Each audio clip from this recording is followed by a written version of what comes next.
Selam arkadaşlar. Bugünkü videomda Sicilya sahilindeyim ve bugün sizlerle Malta hakkındaki ilk izlenimlerimi paylaşacağım. Bugünkü videomda Malta'da ev kiraları, toplu taşıma ve yaşamla ilgili pek çok konuda bilgi vereceğim ve izlenimlerimi paylaşacağım. Önce şöyle güzel bir yer bulmaya çalışıyorum. Bugün 30 Ekim, ben geleli 1,5 ay oldu neredeyse.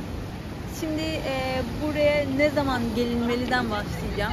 Çünkü benim geldiğim dönem sonbahardı ve hala denize girilebiliyordu, hala hava çok sıcaktı.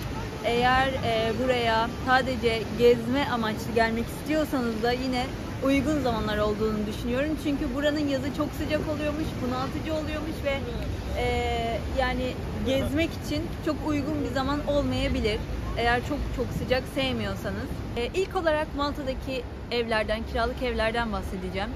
Burada tabii ki nerede kiraladığınıza bağlı olarak değişse de fiyatlar, böyle güzel mekanları yakın olan, işte merkezi yerlerde olan St. Julian, Sliema, Gizire gibi yerler 1+1 daireler 800 Euro'dan başlıyor kiraları aylık.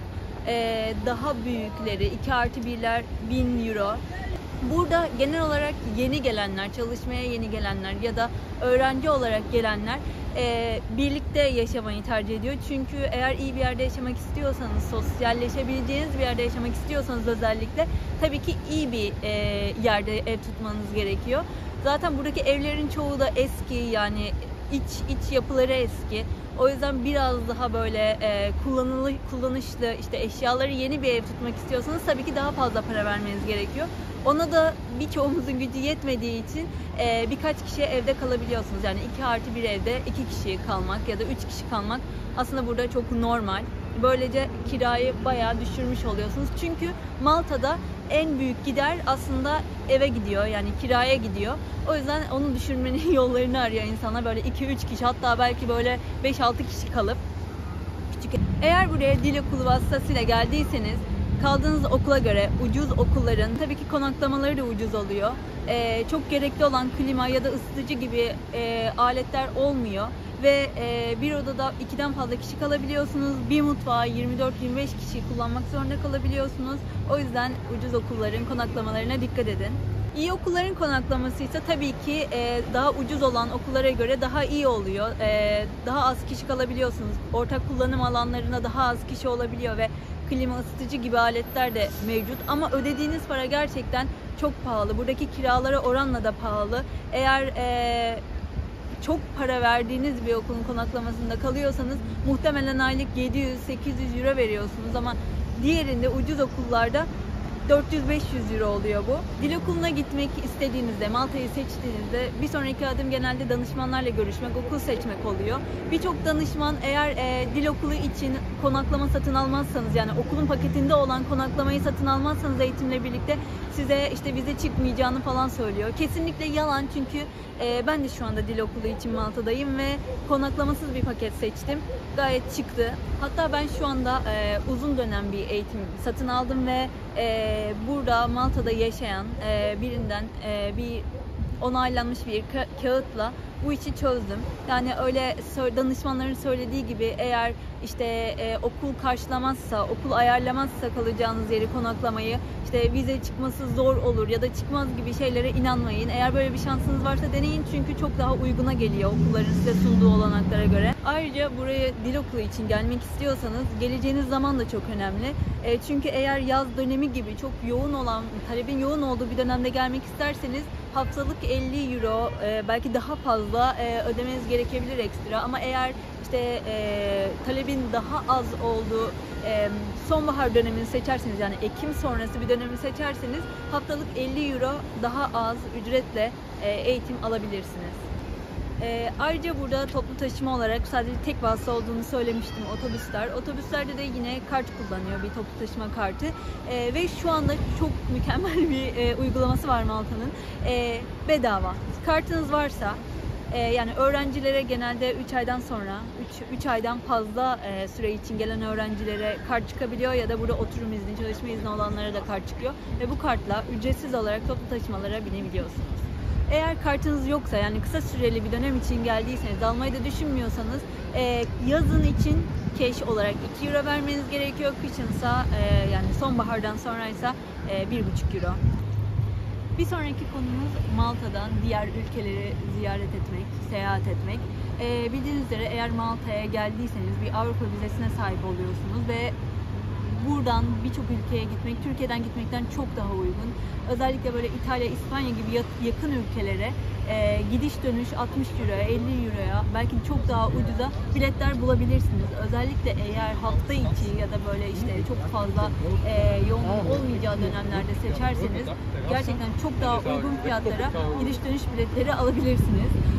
Onun dışında diğer ülkelere, diğer uzak Avrupa ülkelerine de gidiş dönüş biletlerini 100 euro, belki 120-130 euro civarında bir fiyata alabilirsiniz. Evet, gelelim iş olanaklarına. İş olanakları buraya gelmek isteyen herkes için, ister öğrenci olsun ister başka bir şey, en önemli konu olabilir. Ben de şu anda iş arıyorum aslına bakarsanız. Yani böyle başvurular yapıyorum çünkü çok fazla aslında iş ilanı çıkıyor Malta'da. Biraz bu sizin ne yaptığınıza, işte profesyonel hayatınıza, işte yeteneklerinize bağlı. Tamam, burada çok fazla işte çalışabileceğiniz hizmet sektöründe işler mevcut, işte bir restoran gibi ya da otel gibi. Özellikle yabancı restoranlarda ve otellerde tabii ki İngilizce bilmeniz bekleniyor. Yani belirli bir seviyenin üstünde İngilizce olmanız bekleniyor. Ama hani burada çok fazla Türk restoranı da var ve oralarda İngilizce bilmeden de çalışma imkanı bulabilirsiniz.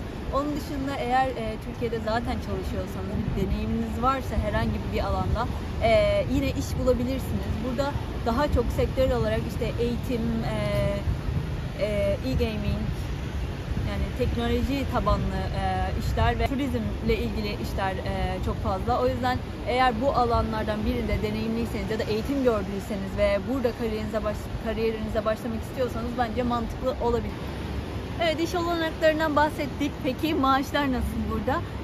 Burada asgari ücret bu arada 800 euro civarı bir şey, ama burada zaten hani bir garson da olsanız, bir işte market çalışanı da olsanız en az 1000-1200 euro alıyor olursunuz. Çünkü burada saatlik en az 6 euro veriliyor çalışana. Onun dışında atıyorum e-gaming şirketinde müşteri ilişkileri uzmanı olabilirsiniz. Onlar da yine 1500-2000 euro civarında bir şeyler alıyor, bence az değil, iyi. Ama eğer böyle zaten hani deneyimli ve işte ne bileyim IT gibi, böyle finans gibi daha high skill bir işte çalışıyorsanız ya da bu alanlarda iş arıyorsanız maaş skalası çok daha yükseğe çıkabiliyor. 3000 euro gibi, 2500 euro gibi.